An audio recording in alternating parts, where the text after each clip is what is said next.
Bienvenidos a Logos Acústicos, el lugar donde las ideas toman voz y la reflexión se convierte en conversación. El podcast que te invita a transformar la reflexión en una experiencia compartida. Hola y bienvenidos a un nuevo episodio de Logos Acústicos. Mi nombre es Naomi González y estoy aquí con mi compañero Irving Jiménez.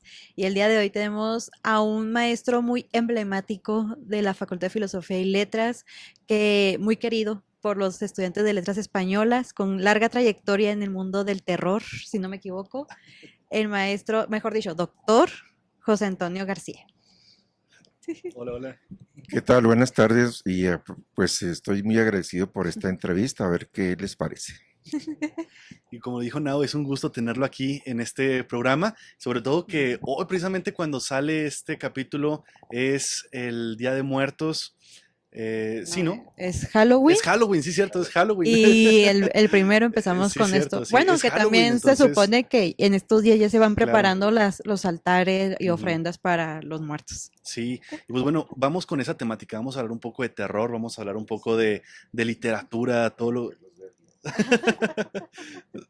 de thriller y sobre todo de la pasión tanto aquí del doctor Toño. Entonces, bueno, yo creo que podemos empezar con esto. ¿Desde cuándo surge su pasión por todo esto del terror? Ahorita mencionaban que de Edgar Allan Poe también. Entonces, bueno, no sé si nos gusta dar un pequeño recorrido de su pasión por todo esto, de lo que vamos a entrevistarlo hoy.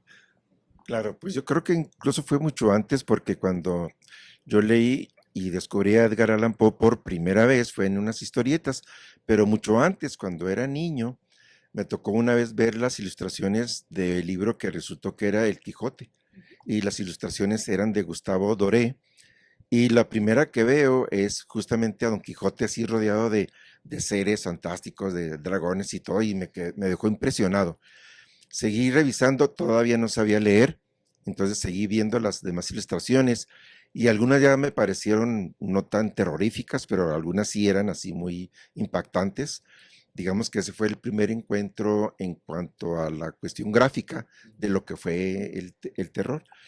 Ya después, cuando joven, yo, digamos, tuve la suerte de que pues me daban mi domingo y con eso yo compraba historietas, cómics y después descubrí que había una colección muy interesante que era clásicos ilustrados y esa no me la perdía porque justamente ya después, ahora he redescubierto que desde de entonces ya se trataba la Ilíada, la Odisea, la Guerra de los Mundos, Drácula, todas las novelas clásicas en formato de historieta.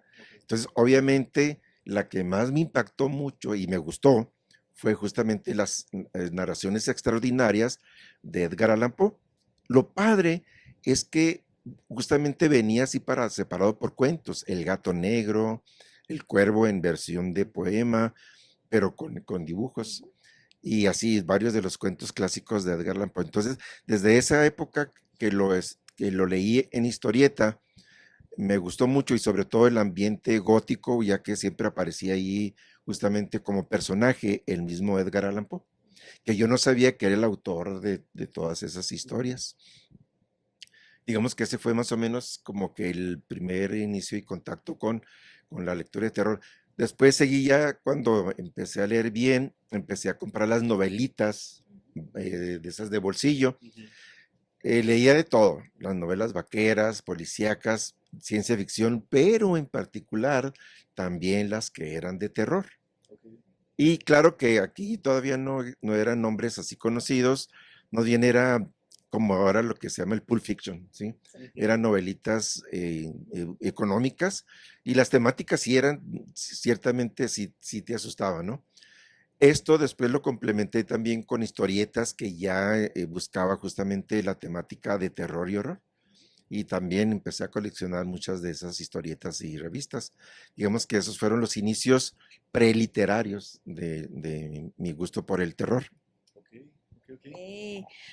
Bueno, yo creo, bueno, ahorita nos vas a contar también tú, Irving, tu Sí. acercamiento con el terror, de cómo la lectura de niños nos fascina cuando es dibujada, o sea, Sí, con gráficos, porque obviamente uno a lo que va soltándose más en esto de ir leyendo y aprendiendo y todo, pues obviamente un buen dibujo nos llama la atención. En mi caso, recuerdo que una tía tenía un libro, y ahí todavía lo tengo en mi librero, de leyendas mexicanas, y ahí salía sale el de la Pascualita, el de la planchada, el charro negro, si no me equivoco, sí, sí, sí. y tenía ciertas ilustraciones, pero como esas ilustraciones que podría ser tu abuelito mientras te lo está contando, o sea, no son muy prolíficas como Ujú. vaya, pero fue como mi primer acercamiento, o sea, no tanto con algún cuento, historia de terror como tal, sino con las propias leyendas de aquí. Pues precisamente a mí también, bueno, yo de niño siempre fui bien miedoso para el terror, o sea, literalmente miedoso, miedoso, miedoso. Tanto que a veces mi mamá se ponía a ver películas y yo era de que sí, el típico de que te escudabas debajo de la sábana, ¿no? Ya fui creciendo, fui aprendiendo más cosas y como que ahora sí el terror, por ejemplo, estar solos en un cuarto, siento que también, y le tengo otra pregunta, pero primero termino de contar mi anécdota. Sí. Ya no, o sea, como que ya esa sensación de terror, así como que de miedo, como que ya lo vas madurando, procesando y buscándole, yo creo que una lógica a estos acontecimientos que pueden ocurrir. Pero hablando un poco también de en cuestiones de literatura, de los cómics, y usted que empezó también desde chico a ver este tipo de temáticas, ¿considera que hubo una cierta sugestión al leer terror, al conocer, no sé, los fantasmas, los entes, los monstruos, alguna sugestión que decía, entro a algún lugar oscuro y siento que me va a salir algo que leí alguna vez? Bueno, mira, sí, para empezar, estoy de acuerdo con lo que ya dijo hace muchos años Lovecraft. Dice que el miedo más impactante, más atávico, más antiguo, es justamente el miedo a lo desconocido. Y lo desconocido tiene que ver con la oscuridad. Ok. Entonces, cualquier persona, por valiente que sea, cuando entra a un lugar muy oscuro, no deja de sentir miedo. La primera manifestación se muestra con cómo se erizan los vellos, ¿sí? Independientemente de que sea una persona muy valiente y de que sepa que ahí no hay nada, pero esa sensación llega. Entonces, ¿qué quiere decir? Que es una sensación atávica, ya la tenemos como por instinto, porque ciertamente cuando veíamos justamente en filosofía del arte, cuando veíamos cómo en el animismo los primeros hombres, pues imagínense, ellos vivieron un mundo que cuando anochecía, anochecía, no se veía absolutamente nada, ¿sí? De tal manera que escuchaban los ruidos de las aves, de los animales, obviamente, pero también de la naturaleza, y eso les hacía tener pánico, miedo. Entonces también podemos decir que ese miedo a la oscuridad es atávico, lo tenemos desde que fue desarrollándose el género humano. Entonces, esa sería como la explicación. Ahora, por otro lado, también la fascinación. También quiero contar una anécdota. Cuando siendo niño, mi mamá me llevó al cine y justamente como sabía que me gustaban las películas de terror, me llevó a ver una película de vampiros, Ok, ¿sí? ok. Bueno, pero resulta que, bueno, Crepúsculo. Ah. no, no, claro que no, no, no, no. Era una película mexicana, justamente, me acuerdo que donde incluso ya después me acuerdo, los murciélagos ahí se veía que eran de hule, ¿no? Sí. Pero bueno, de todas maneras sí me asustaba. Entonces sucedió algo, nosotros estábamos en la planta alta, allá en Gallopa, y de pronto como que hubo un accidente, por ahí se estaba quemando algo. Entonces inmediatamente la gente empezó a salir. Yo no me di cuenta de eso, sino que digamos, mi ignorancia o mi miedo infantil me hizo pensar que eran los vampiros que se estaban saliendo, Ok. que eran los murciélagos los que se estaban saliendo. Y entonces, pues eso fue lo que me asustó más que si fuera fuego y todo eso. De todas maneras, salimos, sí fue una falsa alarma, pero pues toda la gente se salió. Pero yo recuerdo entonces que sí, no fue tanto el miedo al fuego, sino el miedo a que eran los murciélagos. Entonces, yo pienso que sí, ahí también esos momentos son los que nos van preparando para después cuando ya leemos. Yo, yo siento que todavía me sigo impactando, sobre todo con las nuevas series de terror, las películas de terror, las novelas de terror. Yo creo que aquí, después de Edgar Allan Poe, bueno, Lovecraft, Y luego también ya después, en lo contemporáneo, pues indudablemente que Stephen King, ¿sí? Y vaya que sí he leído sus novelas antes de ver las películas, y justamente también te provocan ese estado de miedo, vuelves otra vez a esos inicios del miedo arcaico, y a veces por cuestiones que son no justamente muy obvias o muy presenciales, sino más bien son psicológicas. Es como un terror psicológico, ¿sí? De hecho, hablando, no he tenido el placer de leer ni a Poe ni a Lovecraft. Ahí tengo un libro que me prestaron que es el de algo de la montaña. Ah, las montañas de la locura. Sí, ese. De Poe pues, estoy buscando una buena edición, pero de Stephen King ya leí la de It y estoy empezando la del Resplandor desde hace años. Sí, Y justo en la de It, pues obviamente como que uno se centra en el payaso, ¿no? Pero el payaso en sí, eso, It o Pennywise, utiliza tus propios miedos terrenales para jugar con tu sí, mente. El caso de uno de los personajes que le tiene como fobia a los insectos, entonces se mete a su cabeza para hacer como que en su cuerpo se están subiendo ah, todo tipo de insectos. insectos, Ajá. sí, También los miedos así como ya más mentales, por decirlo de alguna manera, o sea, de el maltrato que sufre Bethany sí. por parte del papá. O sea, es más que nada eso. Yo recuerdo que en el camión tenía que hacer pequeñas pausas porque era así como que, ok, Sí, sí, estar así. asimilando. Sí, o sea, era más estar tensa por eso y no tanto porque el payaso mataba a los niños. Claro. A ver, prof, Sí. mencionó ya autores, díganos autores ya más nuevos que ha leído acerca del terror, o sea, Ujú. con esta trayectoria, vaya. Bueno, mira, ahorita ahí justamente es un trabajo que está haciendo ya un egresado, Felipe, no me acuerdo su apellido, pero, pero él presentó en su ponencia, habló justamente de una nueva versión o un nuevo estilo de miedo que tiene que ver con la necrofilia, ¿sí? Oh. Y entonces creo que así se llaman las historias necrofílicas. Ujú, Pero no es solamente esta temática, sino que cómo esta se relaciona también con otros elementos. ujú. Sí, yo creo que este autor pues es contemporáneo. De hecho, una de las visitas a Guadalajara, no pude entrar porque se llenó la sala donde él está dando una conferencia, pero mi exalumno sí pudo entrar, puesto que él hizo su tesis sobre las obras de este señor, y él lo pudo entrevistar y dice que se portó muy bien y todo. Entonces, ya contando esto, yo me puse también ya a buscar a las lecturas, y ciertamente que son textos que, además de la parte lingüística, que es una innovación en el lenguaje, imágenes y todo, la misma trama Ujú. está buscando justamente algo innovador en las historias de terror, que es esto que mencionamos, ¿no? Que pueden ser a veces situaciones más o menos muy contemporáneas, ya no tienen que ver así con cosas del pasado, no, sino que son elementos contemporáneos. Entonces yo pienso que ahorita es el que más recuerdo, no, ahorita no el nombre completo, pero luego les mando a decir quién es el autor de esto. Y pues básicamente yo sigo leyendo los clásicos, y como que son la inspiración para seguir produciendo más textos o más ideas, o incluso que nos permita como un rango de comparación. Sí, Sí, pues tenemos el caso de la autora de La mansión de Houghton of Hill House, la serie que está basada en el mismo libro con el mismo nombre, de que sigue este como tópico de la casa embrujada. Ujú. Pero Sí. no he leído el libro, pero se supone que fue una buena adaptación a la serie que está disponible en Netflix, Netflix páganos, que es más como el trauma en la familia, si no me equivoco, o sea, de que todo se quedó ahí Ujú. y uno de los personajes que no voy a dar spoiler, pero le pasa algo al final de la serie, como que se conecta su pasado con su presente. Ok.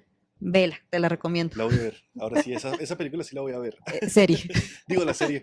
la serie. Ahorita que mencionan que, no sé, como que las leyendas, las historias nunca mueren, yo siento que también en el sentido de que van pasando de generación en generación, así como una forma de incluso hasta de regañar, no quiero decir traumatizar a las infancias en torno a si no te comes la comida va a venir Señor del el costal. coco, ¿no? El coco, el señor del costal.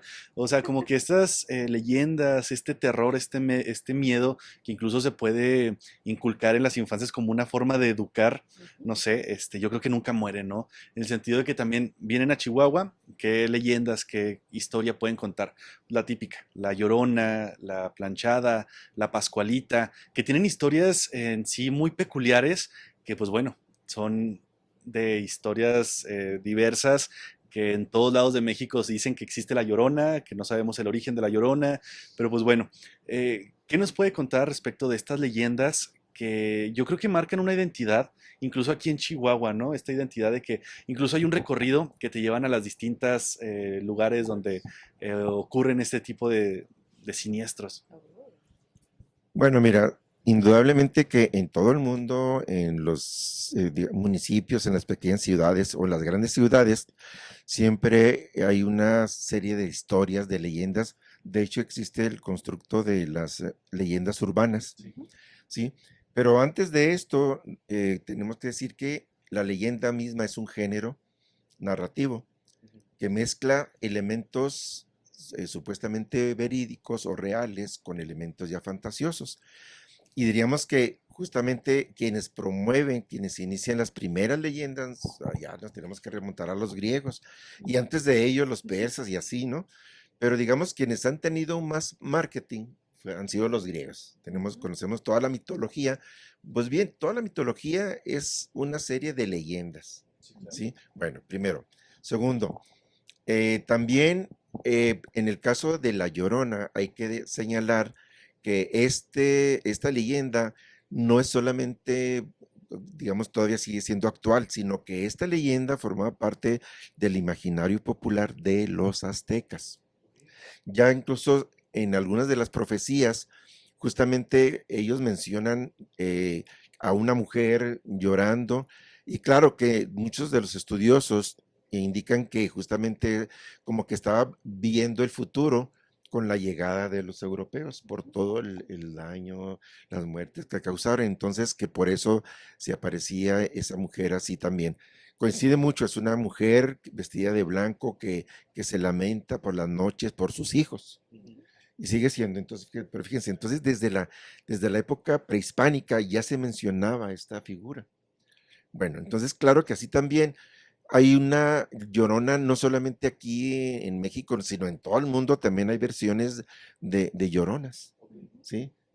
Y sería interesante investigar cuál es el origen más o menos común. Pero luego ya hablando aquí de las leyendas de Chihuahua, justamente muchas leyendas se derivaron de los episodios en que ha estado inmersa nuestra ciudad capital, nuestro estado, desde la época de la colonia también, desde la llegada de los españoles, un montón de leyendas que empezaron digamos, a dispersarse. Y muchas de ellas tienen que ver justamente con un elemento que es el miedo, provocar el miedo en los menores para que de alguna manera hagan caso. Sí, claro. Sigue siendo todavía esa mecánica. Y esto no es nuevo. Ya los hermanos Grimm, fíjense, ellos son autores de 200 narraciones.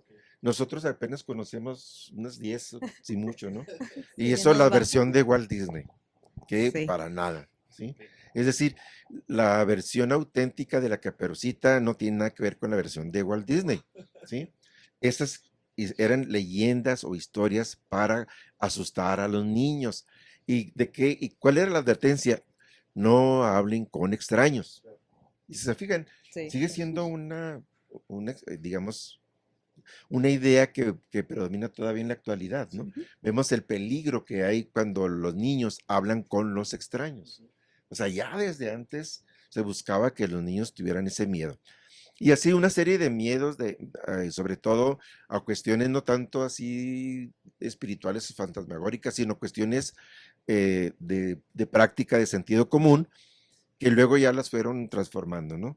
En sí. Entonces, primero, Estas leyendas sí tienen un propósito, digamos, educativo, Sí. aunque sean tenebrosas o que nos den miedo justamente, ¿no?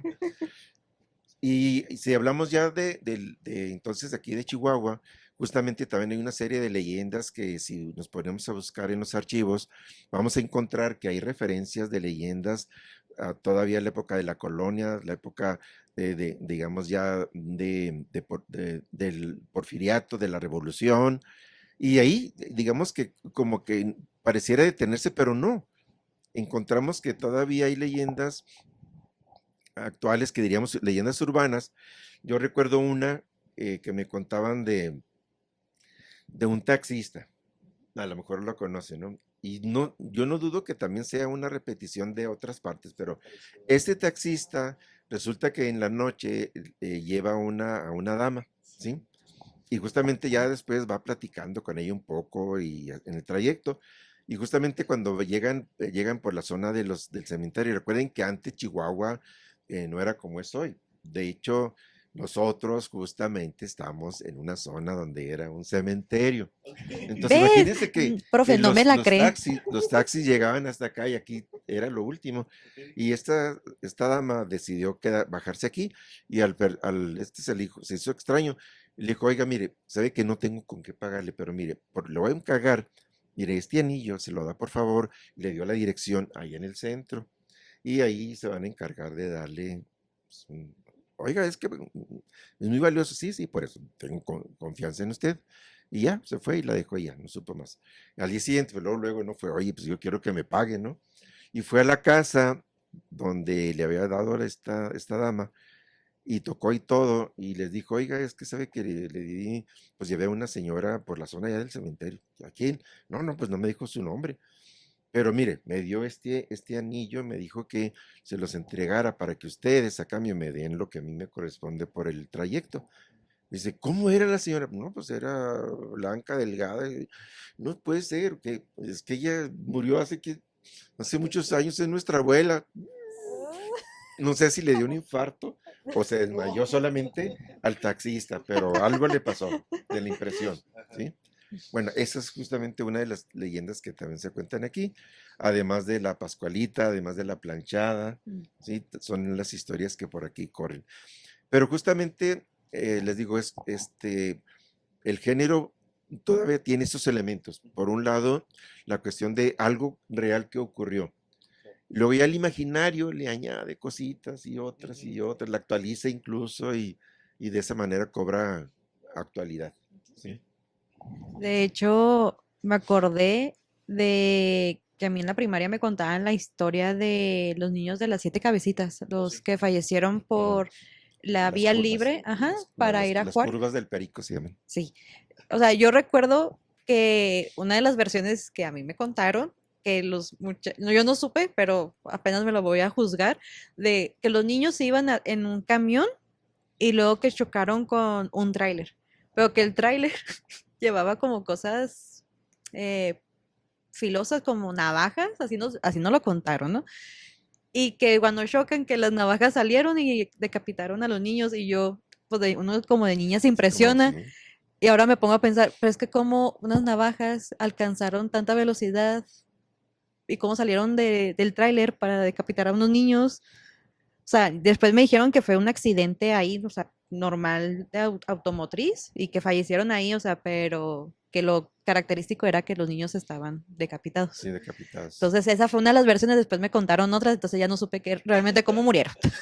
Sí, las 7 cabecitas. Ahora, ahorita que estábamos platicando antes de empezar a grabar, Irving nos estaba platicando acerca de una tradición, ahora que se acerca ya la fecha del Día de Muertos, que se celebra específicamente en un pueblo aquí en Chihuahua, es Valle de Allende, que es esta tradición de los ceremos. Díganos, profe, ¿qué conoce al menos de esta tradición? Sí, claro, mira, bueno, tuve la suerte de que hace algunos años yo coordinaba un grupo de servicio social y nuestro propósito era justamente ir a los diferentes municipios y platicar con los adultos mayores. Teníamos un cuestionario, cómo habían conocido a su esposa, la educación, la leyendas, todo eso, ¿no? Y cuando fuimos a ese lugar, a Valle de Allende, en serio, la coincidencia era que se especificaba la gran diferencia que había de cómo trataban ellos la tradición del culto a los muertos. Y ahí fue donde me explicaron, bueno, los estudiantes nos explicaron, nos mostraron que justamente es una tradición que viene desde 1600, o sea, ya tiene varios siglos haciéndose, y es bastante sencilla. Se dice así y lo siguen haciendo. De hecho, quien nos contó la versión era ya un adulto mayor que a él le tocó cuando niño iban en grupos, y entonces uno de los niños era el que hacía el muerto, se tiraba enfrente de una casa, de una puerta, lo cubrían con una manta, con algo, una sábana, y ponían velas y luego entonces empezaban a cantar y decían, seremos, seremos, nosotros seremos, y lo de adentro contestaban y les daban ya golosinas. En cuanto les daban las golosinas, milagrosamente el muerto revivía, ¿sí? Se levantaba y ya todo el mundo también iba a pedir sus dulces y golosinas, manzanas, todo lo que les daban. Y así seguían, y era otro y así le iba tocando a uno diferente hacer el papel del muerto. Pero esta tradición todavía sigue allí en Valle de Allende, y justamente, pues, digamos, aquí lo interesante es que no se ha perdido, se mantiene igual, con mínimos detalles, y entonces aquí yo creo, como ya es una tradición que se comparte con todo el lugar, siempre son muy generosos, Ok. ¿sí? Para los niños. Entonces, a veces llevan sus canastitas y rebosantes, ¿no? De dulces y golosinas y todo eso. Pero, pues sí, lo que yo terminaría diciendo es que es una tradición que todavía se conserva, que es original y que justamente, digamos, es para el Día de Muertos. Sí, sí. De hecho, me gustaría aclarar y tengo entendido que los haremos es para conmemorar, bueno, o recordar a los difuntos, pero los niños, ¿no? O también es para gente adulta. Tengo entendido que si era para niños nomás, por eso es de que es para el primero. Bueno, miren, según también la tradición, y esto viene incluso, digamos que coincidió con Europa, pero también en la época prehispánica, de hecho ellos empezaban casi todo el mes de octubre con los preparativos. ¿Por qué? Porque es la época de cosechas y todo eso. Por eso en realidad, digamos que ellos cuando crece más el culto o digamos los rituales, a partir del 25 o 26 de octubre empiezan todos los días, hacían una actividad. Justamente entonces ellos celebraban el 1 de noviembre como el Día de los Muertos Chiquitos, así los llamaban ellos, y el 2 de noviembre como ya de los muertos grandes o adultos, que después coincide cuando vienen los europeos que traen su tradición. Por eso ahí hay un sincretismo, se asimilan muchas de las tradiciones que ya se daban con las que ellos traían. Pero sí, ciertamente en los prehispánicos lo que hacían era, digamos que era la cosecha, y obviamente también ya empieza a hablarse mucho del simbolismo de la calabaza, Sí. entre otros frutos, ¿no? Pero sobre todo también lo importante eran las flores de cempasúchil, digamos que eran, y en el caso de los niños tenían que ser flores blancas, también creo, de cempasúchil, ¿no? Entonces ya digamos que desde ahí viene, y aquí unas grandes diferencias. Para los prehispánicos, ellos como tenían la creencia en varias deidades, ellos creían que cuando moría alguien, dependiendo del tipo de muerte, se iba a un cielo o reino dependiendo de las características. Por ejemplo, si moría ahogado o ahogada, era Tlaloc el que lo recibía y lo atendía y le daba una vida, pues, maravillosa, ¿no? Ya en ese cielo, ¿no? Y así dependiendo entonces del tipo de muerte. Pero de lo que ninguna, digamos, de un alma se salvaba, era que tenía que pasar por una serie de pruebas. Eran nueve pruebas. Yo, para explicarlo, decía, imagínense que es un videojuego donde tienen que pasar la primera prueba, y justamente eran guiados por un perro, el Chonsquincle, ¿sí? y que la tradición era que si morían tenían que vivir también, pobres perros no tienen que nada que ver, pero también los mataban y ahí estaban con el perrito, ¿no? Y ya según esto, ellos explicaban que el perro era justamente el que guiaba y les iba avisando, advirtiendo de cuál era dónde seguía el camino y hay que tener cuidado. Y entonces el alma tenía que estar viendo las señales para cuidarse de esas pruebas. Y eran pruebas, les digo, muchas, las que ahorita recuerdo, algunas de ellas era que iban pasando por un camino de piedras así flotantes en un lago, tenían que mantener el equilibrio, por eso les digo que así como en los videojuegos. Y luego tenían que esquivar unas especies así como de piedras filosas que eran de jade, que se iban a traer, Sí. así como navaja. Entonces tenían que calcular el momento en que tienen que brincar a la siguiente piedra para poder pasar. Ok. Pero así una serie, ahorita no recuerdo todas las pruebas, pero eran 9 pruebas. Ya cuando pasaba las 9 pruebas, digo, si no moría en el intento, además ya estaba muerto.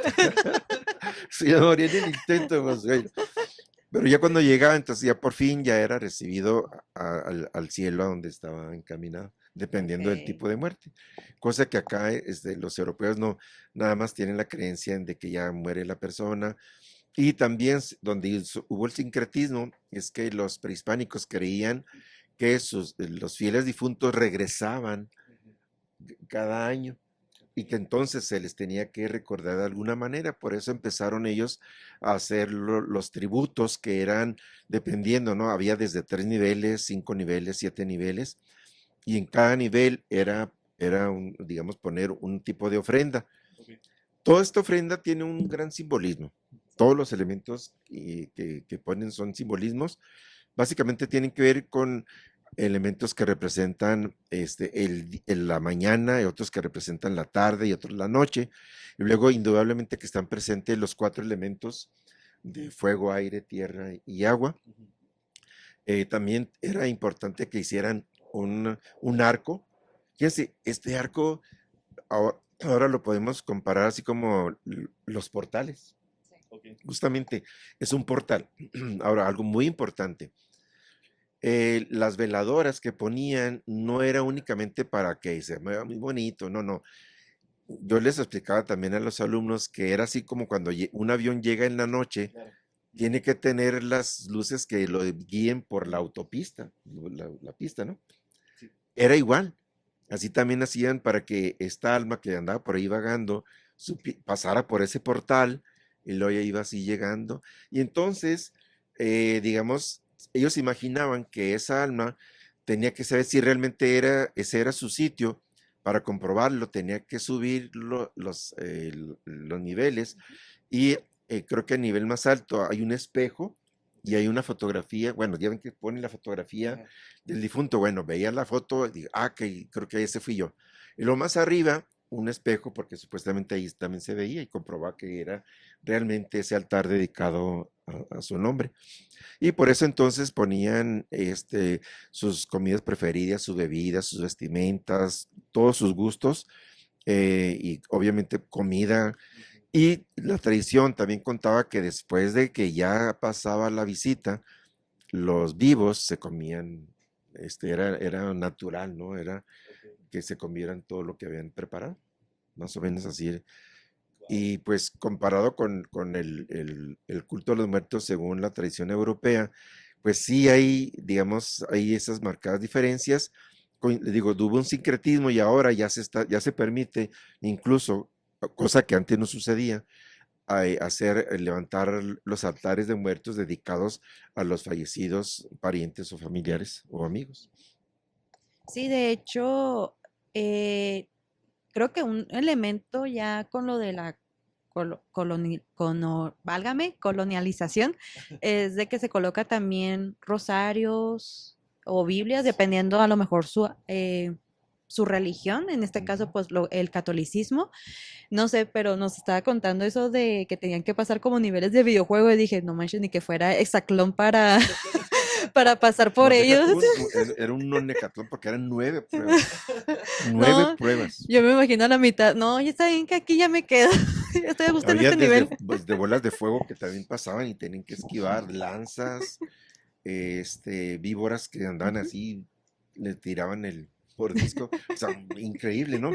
Yo cuando leí eso, obviamente ahora lo estoy inventando, lo leí.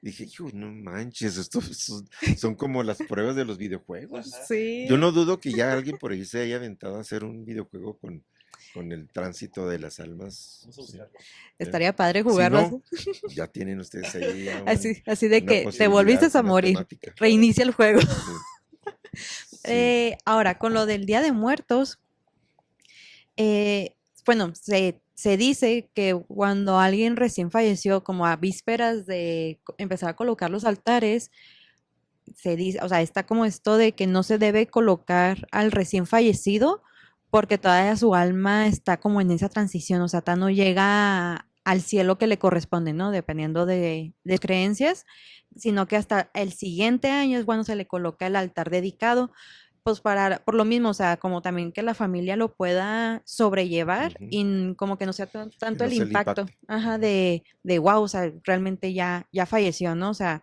una cosa es todo como la ceremonia, ¿no? De ir a su misa, ir a su funeral y todo, pero ya verlo plasmado de qué era lo que le gustaba. Ah, le gustaba tal dulce, le gustaba el cafecito en la mañana, le gustaba una buena copa de vino, un mezcalito, Sí, un buen arroz bien hecho sí. con sus enchiladas, o sea, como de que, wow, o sea, ahora tengo que hacer estas comidas, pero con esta connotación de pues, para una persona que ya no está aquí, o sea, y que a mucha gente extranjera, pues les llama la atención eso, o sea, es que como ustedes también incluso van al panteón a quedarse a dormir, a hacerle ahí el altar o llevarle ahí la comida y como que platicar con el difunto, y pues muchos dicen, es que es como una manera de estar ya ahora yo en su lugar, o sea, en su lugar de descanso y platicarle ahora sí de que, mira, pues aquí está todo el chismecito desde que te fuiste, aquí te traje,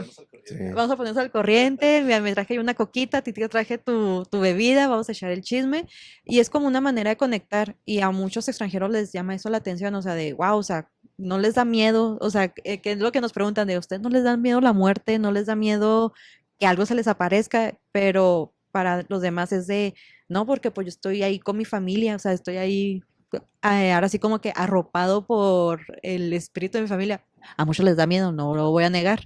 A ujú, mí no me gustaría ir a un cementerio, sí. pero no sé qué opinen ustedes respecto a eso, o sea, como esa costumbre que se tiene de ir incluso al cementerio a pasar tiempo. Bueno, mira, para empezar, justamente antes de que se estableciera aquí la costumbre de los altares, porque se veía así como algo muy pagano, ¿no? O sea, no lo aceptaban, la misma iglesia no lo pagaba. Pero ya después la misma iglesia permitió que se hiciera eso, entonces ya la gente empezó. Pero todavía se sigue llevando a cabo la tradición, más bien, no sé si en otras ciudades, pero al menos acá en el norte, la costumbre es que justamente el Día de Muertos se junta la familia.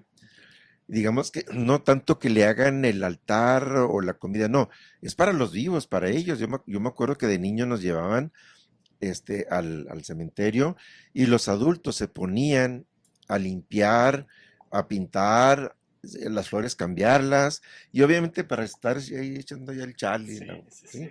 Y obviamente también luego las cervecitas, los lonches, mientras los niños nosotros se va corriendo entre las ¿sí? tumbas y todo eso, ¿no? Todavía sigue siendo esa tradición, es la diferencia que existe con la tradición del centro y sur de la República Mexicana. Pero como les digo, se está dando ese sincretismo, tanto que ahora ya es muy, digamos, es muy normal, ¿no? Que incluso las escuelas promuevan los concursos de altares. A mí varias veces me tocó ser juez en varias escuelas y claro que entonces era raro que lo dedicaran a algún familiar, más bien era justamente o al personaje de la escuela, de la institución, o también a los personajes que ellos admiraban, algún héroe, o a veces también algún artista, ¿no? Que Sí. fuera de conocimiento popular. Recuerdo mucho que una vez en una primaria le hicieron un altar de muertos a Cantinflas, Sí. y entonces uno de los niñitos iba caracterizado de Cantinflas. Y él mismo hacía la presentación, y entonces aquí, como usted dice, mire, pues aquí esta flor, y así hablando, ¿no? Mencionaba todos los elementos del altar, para qué servían, Sí. qué significaban, y bueno, pues tú te quedabas así pues, que encantado, ¿no? Bueno, pero yo pienso que esos son ya justamente elementos del sincretismo, ¿no? Claro. Ya cuando se combina, que puedes hacerlo aquí, combinando. Ahora, lo que tú mencionas, sí, justamente todavía hay familias que respetan mucho de que hasta que ya, de hecho, guardan el luto, el hecho de vestir de negros, Ujú. ¿sí? Todavía hay personas que guardan ese luto y hasta que no pase un año es cuando ya se quitan el luto, ¿no? De hecho, algunos que ponen el moño negro lo dejan hasta que pase un año, Ok. ¿sí? Dependiendo de lo que sea. No sé a quién. Sí, yo. Sí. Ciertamente, pues bueno, hay tradiciones que son muy mexicanas, que bueno, con no está este peso colonial obviamente, pero que no dejan de ser una tradición que nos genera una identidad. Pero al igual entré en conflicto una vez que estaba con una conversación con una maestra que decía que se están perdiendo estas tradiciones. O sea, en las nuevas generaciones se está perdiendo más las tradiciones y se centran más en lo que es el Halloween, ¿no? Que se visten de algún personaje europeo, brujas, vampiros, zombies, para, pues bueno, causar un cierto, eh, no sé cómo llamarlo, miedo, ¿no? A los mismos compañeros, a los mismos niños y hasta los papás los acompañan. Creo que esto también tenía una tradición donde se decía que a tal hora salían los Los monstruos, los espectros. espectros, y que iba alguien tocando una campana para que todos se metieran a sus casas porque era la hora de que salían los monstruos, ¿no? Entonces, mi pregunta va en torno a ¿cómo se puede hacer para que estas tradiciones no se pierdan? O bien es parte de un crecimiento ya sea globalizado, cultural, social, identitario. Entonces, pues bueno, ¿qué nos puede contar al respecto? Mira, para empezar, yo pienso que la clave está en los símbolos, los colores, los objetos que se usan, etcétera. Por ejemplo, eh, si alguien va a hacer un altar de muertos, no se recomienda, yo no lo recomiendo, que utilicen el color negro. Ya la vez pasada no me hicieron caso. Pero el color negro, justamente, imagínense, es la oscuridad. Viene supuestamente siguiendo esta creencia, viene un alma de la oscuridad y llega y ve algo oscuro, pues claro que no va a llegar, ¿sí? Así como que por lógica, ¿no? Entonces, por eso son colores justamente llamativos, ¿sí? Para que no persista esa oscuridad. Bueno, una primera diferencia. En cambio, cuando hablamos acá del Halloween, que es justamente también una tradición que tiene que ver con los muertos, también hay toda una secuencia, también es 30, 31 de octubre, y luego ya después entra directamente la tradición de los muertos. Pero ¿qué pasa en ese 31 de octubre? Bueno, y estas leyendas, porque son también leyendas, y luego son creencias y después se convierten ya en tradiciones. Sí. Estas son tradiciones que vienen desde los celtas, Ok. ¿sí? Los sacerdotes druidas eran los que también hacían ya este tipo de, digamos, curiosamente ellos no hacían ningún mal, simplemente era para, digamos, estar a gusto porque habían tenido una buena cosecha, una buena cacería, etcétera. Y sin embargo, todo eso se satanizó cuando la iglesia vio que eso era pagano. Entonces, digamos que antes era muy normal en los bosques de allá de los lugares de Europa que algunas sacerdotisas realizaran lo que hoy llamarían el aquelarre, ¿sí? ¿Qué es esto? Bueno, eran las danzas donde hacían sacrificios, pero en realidad eran sacrificios de aves, así de esos animales, y con la idea de que les fuera bien en su vida económica, ¿sí? En la aldea, el pueblo, y eran a la luz del día, ¿sí? Eran cantos y todos con flores y todavía, ¿no? Llega esta prohibición, entonces, ¿qué pasó? Que lo tuvieron que hacer de manera clandestina, esa es la noche, y claro que en la noche pues vas a tener que, no estás con la luz del día, necesitas hacer fogatas, ¿sí? Y ya por eso empezaron a relacionar y ya empezaron a satanizar y justamente esto tuvo mucho auge durante la época medieval. Y sabemos que en la época medieval un aparato represor fue la santa, que de santa no tenía nada, Inquisición. Y ellos se encargaban justamente de decir qué era lo que se tenía que hacer y qué era lo que no. Y dentro de lo que no eran justamente esos actos que consideraban paganos. Sí, estar haciendo esas fogatas, ellos decían que estaban rindiendo culto al diablo. Ok. ¿Sí? Ahora, Imaginemos entonces que los animales domésticos de esa época eran gallinas, marranitos y obviamente chivos, ¿sí? Sí. Y ellos se fijaron más en el chivo porque tenía los cuernos y porque parecía otra cosa. Desde ahí ya empiezan otra vez a relacionar, establecer vínculos que no eran ciertos, sino que el mismo rumor los fue convirtiendo ya en verdades y esas verdades se convirtieron en temores con la gente. Porque después empezaron a decir que sí, que se robaban a los niños para sacrificarlos, etcétera, etcétera, ¿no? Entonces de ahí que viene toda esta tradición de temor. Por eso, para, digamos, hacerlo menos pesado, menos temeroso, se busca que los niños sean precisamente quienes se disfracen de esos seres espantosos, Sí. muertos, espectros, monstruos, para justamente quitar ese hálito de miedo, de terror. Y justamente por eso todavía en Europa y también en Estados Unidos, pero ahora ya también aquí en la República Mexicana y más aquí en Chihuahua, en Juárez, no se diga, ¿eh? Yo recuerdo de niño, siempre me tocó muchas veces ir a pedir Halloween, Ok. y así lo decían, ¿no? Halloween. Y era así, truco o dulce. Ujú. Si no te daban truco, incluso sí, vamos, tomates, huevos.